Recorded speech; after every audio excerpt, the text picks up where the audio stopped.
Hey guys, it's Maymay, and today we're going to talk about bin jamming and what that means. Well, this is Ben, my little storage container.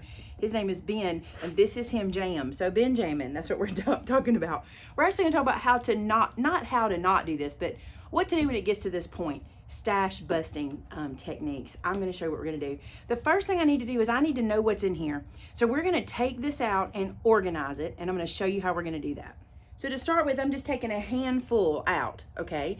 And I want to organize it in like piles. Now let me show you something. Whenever I'm working on templates of any kind, if I'm trying to build something and it doesn't work, I'll put it in there like this. So I'm going to go like sizes with that one.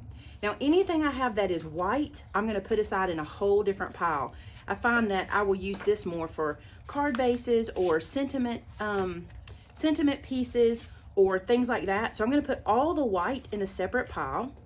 And let me say, if you're looking at my bin and judging it to yours, don't, because here's the thing. I make a lot of stuff and I have a lot of offshoots of things. So you probably won't have this much white. That's my first handful and there's that much white. But I'm also a person who's like, I don't mind having scraps of white because I reach into bin first all the time. So you're gonna see a big pile of white. So we're gonna pull that one over there. All right, so now let's do a like pile. These guys are alike. These are alike sizes. I'm not really worried about color, but they're alike sizes. There's that one. I feel like this is more like this, that one. So we're just going to do that number, just like sizes, and see what we end up with. So you can see that Shannon is still going through a pile over there, but I've discovered a couple of things in this pile. One is I need to go back to what I used to do, which is where I had a separate bin for white. And the reason is I think I've gotten lazy. Look, I want to show you. I think I've gotten lazy and I've started cutting fresh pieces instead of going, oh, did you see that? That's gonna make some folks crazy because it's falling on the floor. Don't worry, I'll pick it up. Don't worry, Shannon just vacuumed. I won't leave it there. But I think I've gotten lazy and I'm cutting full sheets instead of digging in here first. And also, if I keep them all piled in the bin, it's a lot less likely that anyone else who crafts in my room is gonna dig to this. So this is getting its own bin. So I'm gonna take all of this white and put it into here, which was my old bin, and I'm gonna get a new bin. I also think that I may do this with black. I'm noticing I have a lot of black scraps too, but you know, that's how I craft. So you guys may have a lot of green or a lot of, you know, brown or craft or whatever. But I think I'm gonna do a white bin and a black bin and then see what I have left. Also, let me say this. Today, I'm not gonna necessarily dig in here and try to use this up. White and black are staples in my crafting. I will lean to them all the time. These scraps will get used and I don't worry about that. Now we're gonna look at the other scraps, but for these just got a new home. Okay, so now what we'll do, we've got the white put away. We're gonna go through all of our piles that we've put into like sizes and pull out all the black. Okay guys, so I have pulled the white out, pulled the black out, and now this is what I have left. So here's where I'm gonna start busting this stash. I'm gonna make some mini projects. I don't know why I put it in quotes, it actually is. So I'm gonna look through Pinterest, YouTube, my old projects, and I'm gonna find some things that use smaller pieces of paper so I can prep some things for the future. I have enjoyed so much having some things pre-made, gift card holders, the money cards, the little hand purses to put little gifts in. I've loved that. So I'm gonna see if I can do that with some of these scraps. So here's what I did. I've got my phone laying here. I went to my channel and I have something called a pinky purse. And I thought, I haven't made those in years, but that'd be really cute to have just a little something to give, maybe for favors, or if you have people come into the house, put a little candy in it and give it away, whatever. So we're gonna look at that. Breaking in here to ask you to hit that red subscribe button. It's free. Also hit the bell button beside it. You can help me reach my big goal this year of 400,000 subscribers. Okay, back to crafting. So my pinky purse needs one sheet of double-sided cardstock that measures 5.5 by 3 3/4. So I grabbed my ruler and I'm gonna go through and get all the little pieces out that'll fit and start there. How big of a mess does this look like? I'm sorry if this is not my usual style of video, but I have a lot to dissect, so I wanted to do it on the big table. So we'll leave our scraps up there. So these are the ones I chose from the pile. I could have gotten some more, I think, but these pages feel a little masculine that I could have got here. So I'm gonna look for a different project for those besides a pinky purse, obviously. Okay, so what I'm gonna do is I'm gonna start cutting these down to what I need, and I'm gonna double check my measurement, looking on my phone, because I'm the worst. 5.5 by 3 3/4. So let's see what we can do here. So I need 5.5. This one is not cut well. That's another thing. You might have to square things up. So 5.5 by 3 3/4. And now what I'm going to do, so that's what I need for my pinky purse. These that I'm cutting away, I'm going to go ahead and file them into their new size. See what I'm doing there? So I'll deal with those when I get to those sizes. So let's do it again here. 5.5. File this away in its new size, which is over here. You might not can see that pile, but there's one over there. So I'm just creating new ones. And this one's going here. I'm going to complete that on my whole pile. Okay, so I got all of these cut to be the actual pinky purses. But there's another piece I need for these, and that is I need 2 strips of lightweight cardstock for the handles that is 1/4 inch by 5.5. So what I'm going to do is look through my thin little strips and see if I can match some handles up to use some of those guys up. Okay, so we've gone through and we found almost all that we need. Shannon's still looking for 1 or 2 more, but I'm going to start cutting while she's looking. So 5.5 by 1/4, and each bag needs 2. Okay, so working on the big table again, I want to show you. We were able to get 1, 2, 3, 4, 5, 6, 7, 8, 9, 10, 11, 12, 13, 14, 15, 16 little pinky purses from scrap. So we're going to assemble one of these because I want you to see what the pinky purse looks like. We'll link the video below if you want the full instructions. But I'm not going to assemble them all. I think what I'm going to do is score them and snip them and get them ready and store them flat for when we're ready for them, because then I can just stand them up in a crate. And that way I'll have all of these ready for when I need a pinky purse. So let's make one. Okay, so this, I gotta hold it way up there for you guys. This is a little pinky purse, and I did this one a little different. I folded the top backwards and I just glued my handles on instead of braiding them, but I just wanted to show y'all what a pinky purse is. And here's how we're gonna store them. Shannon and I were like, what's the best way? Here's what I think I'm gonna do. I think I'm gonna take the handles apart. It's not hard to look through the bag and pick your handles. Like, you just go, these 2 handles will work. I'm gonna put handles together and put bags together. And then I'm gonna put them in cellophane bags. So let me grab all the handles here. Y'all have a Shannon? Look at all these arms. Y'all have a Shannon in your craft room yet? I keep telling y'all, you gotta get a Shannon. If you find them, let me know where. Because we could use more around here too. Okay, so I got all the bags. This is a neat, I mean, that was all just scrap sitting in my scrap bin. And now I have 15 usable little gift bags. I'm gonna put those in here like this. Then I'm gonna take this one and put these in here. Now, I'm not gonna seal them shut. These are not gonna get dusty or anything. I'm gonna put them into one of our crates. We just use those little black crates from Walmart. Let me show you. So this little crate has some stuff we've already been doing. This has got tags and it's got greeting cards.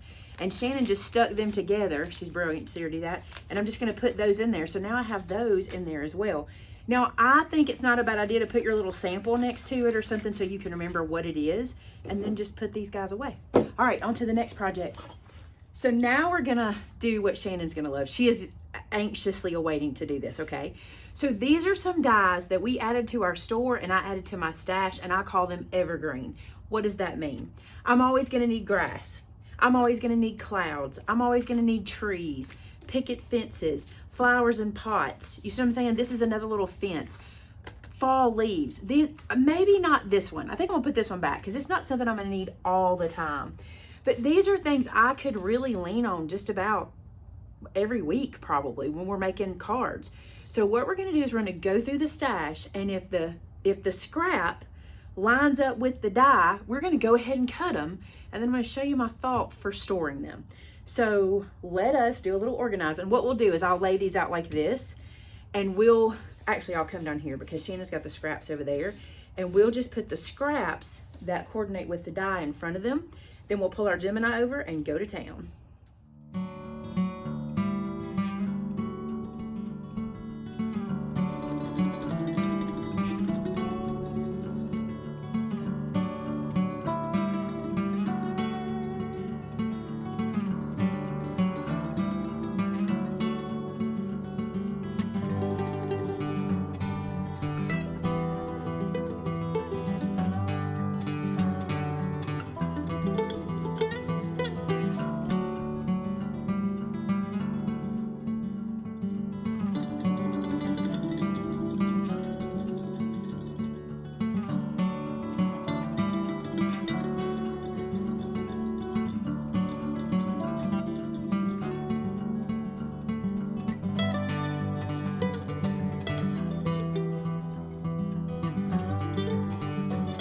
Okay, for my third and probably the final one for this video, because I think you get the idea of where we're going, we're going to use punches. So if you don't have dies and you have punches, this is a perfect way to do it. Now I want to show you something I'm not doing.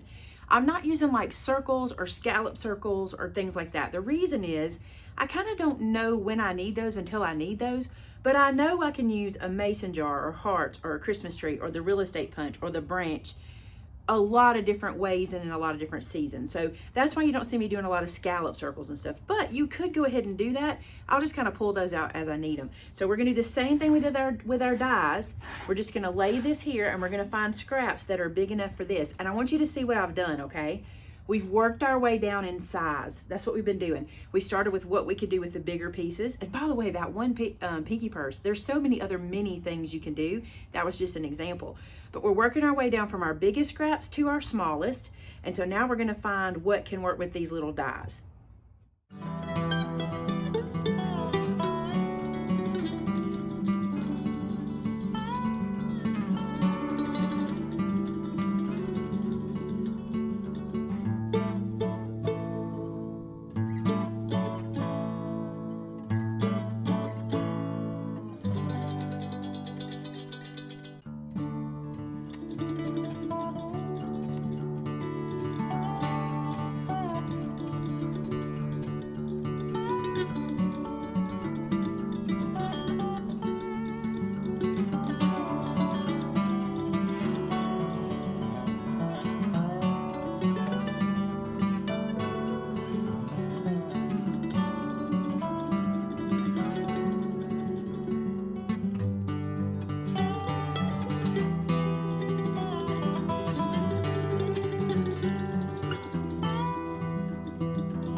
Okay guys, let me show you what we've done today. Then we made 15 pinky purses from scrap. We made, let me dig into the ones that were punches. These were all done with the punches. So look, I got Christmas trees, mason jars, real estate punches, some branches, and also some hearts. What I love about this is we can go to these first and use up these before we even go to our bin again, right? So those are done. Then from dies, we just went through, we cut trees, we cut some little fences, we cut clouds. These are so cute. There's all kinds of different blue clouds. This is my favorite. It's the picket fence. So cute. Oh, I don't know. This grass is great too. Shannon was able to get a lot of good grass. And then we got fall leaves. Sylvia cut these for us. Look how cute they are. We also ended up with some flower pots and little flowers we can put together, and then a bunch of hearts. So you see what I mean by your scraps? Like, this is a great way to use them. And so it also speeds up your crafting from here on out, because when it's time to craft, instead of having to pull out your Gemini or your whatever you use for cutting, find your die, find the paper, instead you just go, I wanted a picket fence. There's one ready to go. Now, the only thing I'm not showing you in this video, which I would suggest, if you don't have punches or dies and you have an electronic cutting machine, do the same thing. Go ahead and cut a bunch of these little shapes that you like, that you use a lot, and it uses up your scrap, and you'll go to them first. And I think it's a great way to do it. All right, so I'm gonna put these aside, and I wanna show you a couple more things. One thing I wanna talk about is what size scrap should we keep, okay? You can see here that this scrap has been punched. It has been cut out of, there's a square cut out of it. You can see how much I get out of a scrap, okay? I would not throw this scrap away because I have punches that will fit this. You see, you can see one here. So if I need more punches kind of small, this would work, all right? I wouldn't throw this size away. A couple of reasons. One, a stamp would definitely fit on this. It can be punched or die cut with something. I could easily use that, or I could use it to make backgrounds with. It's big enough for that. Now this little guy and this little guy. For me, these are too small. Yes, this would work for a pinky purse, but I would go ahead and just use that in that if I wanted to. But I just used this to show you that these guys are too small to hang on to. There's no need for that. Now, some of you guys are gonna say, no, don't throw them away. And I get it. There are scrap purists. I'm not one of those people. These I would get rid of. It's either that or turn them into confetti or something like that. But I don't need this filling up my bin. I just need the stuff I can really use every day, okay? Now let me show you what else we did. So these are gonna be kind of close, but you can see I did a white bin, and it's not jammed, which is good. We did a black bin, and in the past I've had a white one and then a black and craft. I mixed them together because I have less in here, but we got a good bit of black out of there too. And this is what I have left over. Look how little is now in my bin. Now listen, you might be like, that's a lot. No, not for me, it's not. That is a very little bit. I normally have a lot in my bin. And what I love about this, I think I'll even lean to this even faster because I don't feel like it's just a pile of everything together. I think I know where white, where black is, and then I'll lean in here really quick. Now, I'm a person who goes to the bin a lot. Like if I'm gonna make a card, I'm gonna lean to the bin first anyway. So I wanna encourage you guys to do that. Before you pull out full sheets, see what you can get from your bins, and then you won't have as many scraps to try to use up or get rid of. All right, guys, that's stash busting. I think this is the 4th video in our series. I'm losing track. Tamitha will let you know for sure. But we've done a month of this stash busting. So here's what I want you to do. I want you to tell me if this helped you, if this helped you see how to use your scraps in a different way. I know I did not cut down every tiny scrap and use it in a card or something like that. I wanted to show you a different way, but this is how I literally do my scraps, and I think this will work going forward for most people. All right, guys, thanks so much for watching. Don't forget to subscribe and give us a big thumbs up, and until next time, bye now.